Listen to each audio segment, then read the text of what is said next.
Minasan konnichiwa desu, Chanchel et yokoso. Mais qui voilà, Clara. Mais qui voilà. Merveilleux. Mais alors, je suis sûr que tous mes abonnés, dès qu'ils ont vu ton nom, la thumbnail, ils étaient très contents. Merci de venir sur ma chaîne. Merci de m'accueillir chez toi. Merveilleux. Merci beaucoup. Merci à toi. On va aujourd'hui faire un petit interview, bien sûr, de Clara. Je suis très content parce que c'est vrai que dans le monde des influenceurs français au Japon, on n'est pas beaucoup. Et c'est vrai que au top, quand on prend tout en considération, voilà, elle est là, la parisienne. C'est bon, c'est merveilleux. On va parler de plein de choses. Et bien sûr, je vous donne un petit livre, quoi. Hein. Le livre, avant ça, on en parlera un peu plus après. Très beau, très beau design. Bon les amis, c'est parti, on commence. Je sais pas si toi tu as cette stat, mais moi j'ai cette stat, je peux la voir sur YouTube, c'est le nombre de gens qui regardent qui sont pas abonnés. Et moi j'ai 80% des gens qui regardent qui ne sont pas abonnés. Et ça les amis, voilà. Est-ce que tu peux leur faire un petit regard de parisienne, genre, les gars. Mais pourquoi? Alors. Mais pourquoi? Exactement. Ça prend 2 secondes d'appuyer sur le et ouais, et voilà. Et donc, comme Clara l'a dit, s'il vous plaît, abonnez-vous, quoi. Ça fera plaisir si vous voulez voir toujours plus de contenu. C'est comme ça, c'est que le nombre d'abonnés, ça aide beaucoup pour la chaîne. En vrai, ça fait plaisir, on va pas se mentir. Ça fait énormément plaisir, mais aussi, malheureusement, les marques, elles aiment bien ça. Elles veulent savoir, les brands, quand elles voient qu'il y a 1 million d'abonnés, ils disent, ah, ça c'est exceptionnel, ça. C'est un peu ta value des fois. S'il vous plaît, faites-le. Et au passage, abonnez-vous aussi à la chaîne, bien sûr. Un petit follow. Oui, mais voilà, les TikTok, voilà, partout, Instagram, TikTok, ça va. Écoutez, je vous laisse là 20 secondes pour aller voir tout ça. Nous, on attend. Est-ce que tu peux te présenter en fait? Parce qu'il y a quand même peut-être des gens qui ne te connaissent pas. Alors du coup, donc, je m'appelle Clara.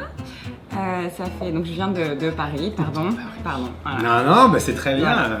Donc faut que je m'excuse à chaque fois, surtout quand c'est quelqu'un qui vient pas de Paris. Donc on est un petit peu à l'opposé. Voilà, on est un petit peu à l'opposé. Mais voilà. Parisienne, c'est ton image aussi, hein, Paris quand même. C'est bien. Mais bon, du coup, pour le coup, effectivement, j'ai aucune excuse parce que je suis vraiment née à Paris. Mais c'est bien.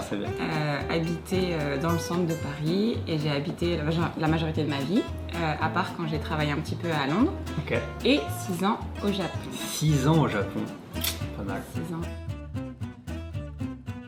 Du coup, quand j'avais environ 13 ans, j'ai vu un show de Yohji Yamamoto. Ok, je ne connais pas du tout. Alors là, il va falloir que tu fasses tes petites recherches. Eh ben, j'y vais directement après cette vidéo. C'est quoi? C'est un fashion designer japonais. Ok. Et en fait, ce qui était super intéressant à l'époque, c'est que la Fashion Week, c'était il y a 15 ans. 15 ans, et la Fashion Week, c'était très féminin, très classique. Montrer la femme de manière classiquement belle. Okay. Et Yohji Yamamoto, c'est tout noir, c'est asymétrique, les mannequins sont comme ça, le make-up, les cheveux noirs comme ça. Et ça m'a vachement surprise. Et on m'a dit, c'est un designer japonais. D'accord. Et à l'époque, je connaissais pas grand-chose du Japon. Et en commençant à chercher, je dis, mais c'est quoi ce pays? Trop intéressant. Et pourtant, quand j'étais mannequin à Paris ou machin, j'ai voyagé dans d'autres pays et j'étais jamais aussi surprise. Du coup, j'ai commencé à lire les Murakami, les Mishima, les machins. Et donc j'ai continué à chercher. J'ai commencé à étudier un tout petit peu le japonais de mon côté.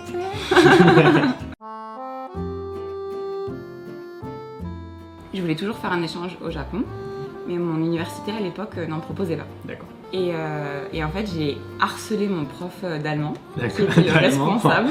D'accord. Et d'ailleurs, je lui serai toujours reconnaissant parce qu'il a changé ma vie. Et donc du coup, toutes les présentations qu'on devait faire, en allemand, même si les sujets n'ont rien à voir, toujours je parlais du Japon. D'accord. Tout le temps, j'en ai sur le Japon machin. Et il a ouvert le partenariat. Ah waouh. Donc merci à lui. Merci beaucoup, monsieur. C'est grâce à Robin. Monsieur Robin.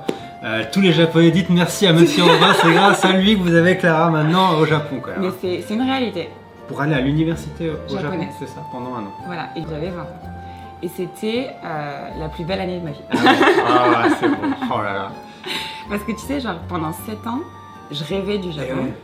Genre tu peux demander à n'importe qui me connaît depuis que j'ai 13 ans, genre Clara c'est quel type de personne, il me dit La meuf qui kiffe le Japon. Elle parle que de ça.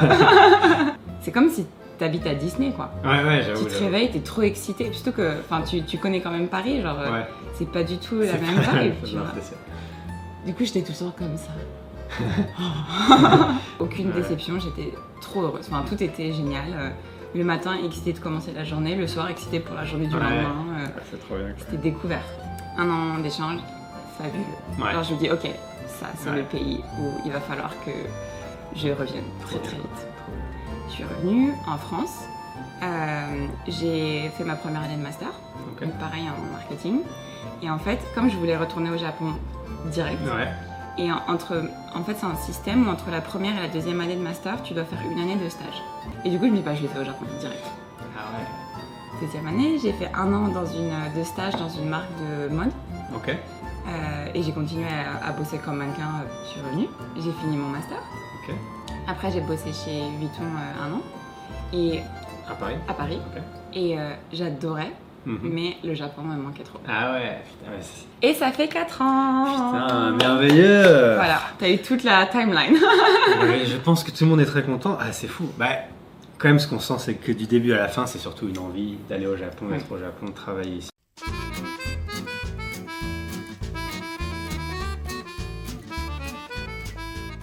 Le premier culture shock, c'est que quand je suis arrivée à l'aéroport, mon université, ils étaient là pour me chercher. Ah ouais. Donc je suis arrivée, il y avait une dame de l'université qui était là et elle m'a emmenée au truc de taxi. J'ai pris le taxi et quand je suis arrivée, il y avait un élève de l'université qui était là pour m'attendre, pour me prendre du taxi et m'amener à mon dorm. Putain. Et ça en France, moi. Ça non. Et du coup, j'étais genre, waouh. J'ai eu aucun culture shock négatif. Ah ouais. Genre, c'était. Le truc qui m'a choqué de ouf, c'est. Je me dis, mais attends, mais on dit que c'est Paris, la capitale de la mode, mais. Mais. Shibuya. Ah ouais, je suis d'accord. En fait, c'est. Ouais, je suis arrivée, genre, mais tout le monde est trop beau, bien habillé. En fait, le degré d'effort qui est mis, parce que tu sais, nous on est vachement effortless, je m'en fous, tu vois, j'ai pas les cheveux. Oui, c'est ça, c'est toujours un peu. Pas de make-up, bon, je sais pas, il y a des chihuahuas, on s'en fout. Et genre là, j'arrive et genre toutes les meufs. Les détails encore. Les mascaras. T'as l'impression qu'ils sortent tous du coiffeur et tous des super coups, des machins. Le make-up perfect, ils ont. Genre waouh. Et même les mecs ou même des gens qui tu vois qui sont pas ultra forcément intéressés par la mode. Genre, il y a un effort. Il y a un effort. Les couleurs sont bien coordonnées, les cheveux sont comme ça, les sourcils. Les sourcils. C'est un truc de ouf. C'est un truc de ouf. Du coup, ça, pareil, c'était. Ouais, j'avoue. Mais qu'est-ce que c'est que ça? Mais qu'est-ce donc? Mais que c'est beau, que c'est beau, c'est tricolore. Oui. Il sort aujourd'hui. On est le 5 septembre, si tout s'est bien passé les amis, vous pouvez l'acheter directement sur Amazon. Parle-moi un peu plus, de quoi ça parle? L'idée c'est pas de dire ça c'est mieux, c'est comme ça qu'il faut faire. L'idée c'est de dire j'ai ma culture française, ça fait 6 ans que j'habite au Japon, que j'ai vu les différences. Et c'est juste une proposition, des options.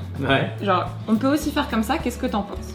Et donc c'est plutôt dirigé à l'intention des femmes, parce que c'est mon public est plutôt féminin. Donc il y a plusieurs thèmes, et Jibun no koibito ga watashi toka, c'est des valeurs assez françaises, on va dire, d'indépendance, de s'en foutre de l'opinion des gens, self-love et tout ça. Mais c'est juste un bout te permet de vivre de manière plus harmonieuse avec toi-même. Moi, ça me suffit, tu vois. Donc du coup, il y a plusieurs thèmes. Le make-up, plein de façons d'être belle. Et c'est pas forcément en étant cette image parfaite. Pareil pour la mode. Il y a une partie diet. Et diet, je le dis toujours, c'est pas dans le sens perdre du poids, mais dans le sens shokusekatsu, lifestyle. Et du coup, il y a après une partie lifestyle, genre le fameux morning routine, ou comment commencer ta journée pour passer une super bonne journée, comment s'occuper de soi-même. Tu vois, genre devenir, c'était, je dis toujours, Jibun no koibito ga jibun, où t'as pas, genre, avoir. Bien sûr, il n'y a aucun problème avec le fait d'avoir quelqu'un, du fait d'être marié, aucun problème, bien sûr. mais d'être capable de pas avoir besoin. Ouais. Moi, je l'ai précommandé. Ah bah attends, donc il doit arriver aujourd'hui. Il arrivera aujourd'hui quand je rentre chez moi. Ouais, effectivement, c'est une question qui revient pas mal dans les communautés de foreigners, et il y avait pas mal de personnes à mon université qui utilisaient pas mal ce dire on pourra jamais être intégré, machin. Moi, je pense que j'ai beaucoup de chance où je ressens que c'est le cas. Ouais. Et je pense qu'il y a un truc qu'il faut accepter, c'est que il faut que tu parles japonais. Ouais. Tu peux pas. Minimum, quoi. Enfin, et ce serait pareil, si tu arrives en France et que tu parles pas français, dans n'importe quel pays. tu pourras dire bah oui, j'ai pas d'amis, bah bien sûr. Ça, tu parles pas, tu peux ouais. parler. Donc ça, c'est un truc. C'est vraiment bien parler japonais et pas katakoto, parce que et pareil, si t'étais en France, si tu parles, enfin tu sais, nous ça nous saoulerait. Ça nous saoulerait direct. Tu peux pas te plaindre si tu parles pas parfaitement japonais, de 1. Tu vois, j'ai beaucoup de chance parce que j'ai jamais eu. Du coup, moi je suis genre sales et je suis productrice, et genre vraiment, je me dis, tu sais, il y a beaucoup de. Le Japon, les femmes, machin, et c'est une réalité, je pense. Mais en tout cas, moi, j'ai jamais eu de problème de discrimination au travail, parce que j'étais une femme ou parce que j'étais foreigner. Oui, je me sens intégrée. Ouais, putain, c'est bien. J'ai des clients japonais avec qui ça se passe très bien. J'ai beaucoup d'amis dans mon entreprise qui sont japonais, j'ai beaucoup d'amis japonais. Voilà, du coup...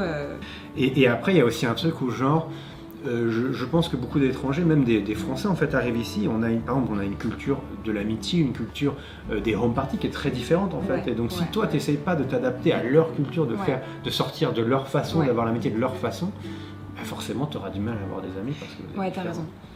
Moi, ce que j'apprécie beaucoup avec la façon de prendre de temps et d'être c'est que la communication est beaucoup plus douce. Ouais. C'est vrai que ça, c'est un truc que j'ai eu un peu ce moment-là, à l'inverse, où j'étais ultra que au Japon. Et quand je reparlais avec des amis français, j'ai un peu genre... c'est vrai que, tu vois, ici, les gens vont faire attention à pas dire quelque chose qui va te blesser. Genre, si tu dis quelque chose, on va pas dire non. En France, on va dire mais non. Qu'est-ce que tu racontes ? Ce que j'aime beaucoup au Japon, de faire attention au temps de parole de l'un et de l'autre.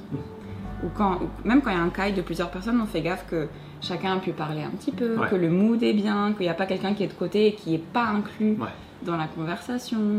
Donc ce care qui est fait à l'interlocuteur, ça j'aime beaucoup, quoi. Ouais. Grosse diff. Typiquement, il n'y a pas d'overtime en fait. Et en général, à 6h... ouais, c'est normal. Et puis c'est normal, quoi. C'est normal. Ouais, et la différence, c'est que, bien sûr, ça dépend des gens, mais j'ai l'impression qu'il y a quand même c'est considéré comme bien de rester tard, parce que c'est genre, t'es vraiment committed, alors que en France, si tu restes trop tard, bien sûr, ça dépend des gens, mais on peut dire, mais t'as pas réussi à finir ton travail Ouais, t'as pas bien assez bossé aujourd'hui. T'es lent. C'est ça, Qu'est-ce que tu foutais C'est beaucoup plus flat en termes de hiérarchie.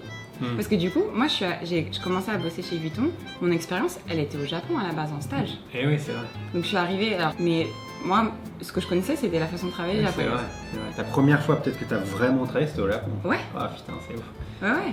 Et du coup je suis arrivée et déjà le truc qui m'a fait super bizarre, c'est que genre mes boss, le boss de mes boss et la personne encore au-dessus, tout le monde, au début je les vous voyais, me dire tutoiement.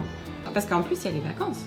Ouais, c'est vrai. Parce que, il y a au moins 5 semaines par mois. Quoi. Et c'est vrai que, alors c'est pas la question de lequel est bien ou pas bien, mais c'est vrai que comme au Japon tu veux pas être meiwaku, tu vas pas trop oser partir et filer ton travail aux gens autour de toi. Ouais. C'est une bonne chose en soi. Mais c'est vrai que comme en France, c'est hyper normal d'aller en vacances et que tout le monde va en vacances, du coup ok, cette fois je vais faire ton taf, mais la prochaine fois quand je vais en vacances, c'est toi qui vas faire mon taf. Et du coup, ça c'est aussi normal et ça pose pas de problème parce que c'est le système. Ouais, c'est ça. Bon, les différences, à mon avis, sur le travail, on pourrait faire une vidéo entière dessus. Il y en a énormément. Beaucoup de mal à m'adapter, c'est quand on fait des documents. Ok. Donc là où j'étais, en France, on s'en fiche visuellement à quoi ça ressemble. D'accord. Tant que c'est efficace, t'as pas besoin que toutes les images soient parfaitement alignées, que les fontes soient les mêmes.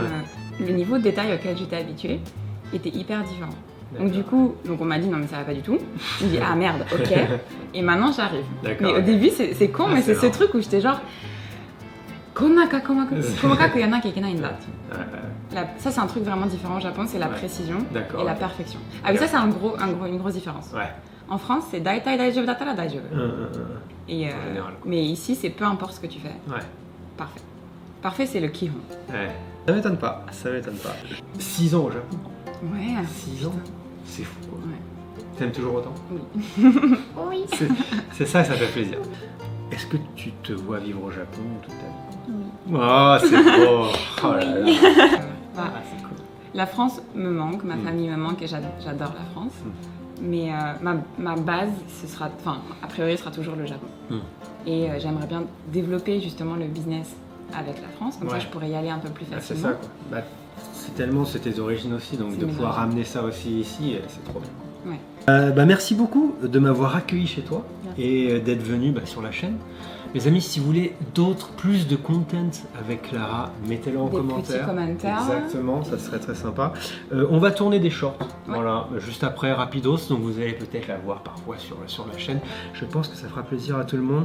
On va essayer de faire de notre mieux tous les deux pour continuer de façon chacun de notre côté à faire du bon contenu qui vont faire kiffer les Japonais, comme on dit, voilà, les ambassadeurs français un petit peu au Japon. D'accord. Excusez-nous, hein, mais voilà, les top 2 quoi. Oh là là, on redonne tout quoi quand même. Bon, j'en suis pas encore là, Mais si, regarde, c'est écrit là, 64, man. Rokuju man, putain. En tout cas, merci beaucoup. Et on se dit à très bientôt de toute façon. Et ben voilà, abonnez-vous à sa chaîne, à ma chaîne, à tout. Et à bientôt tout le monde. Ciao ciao.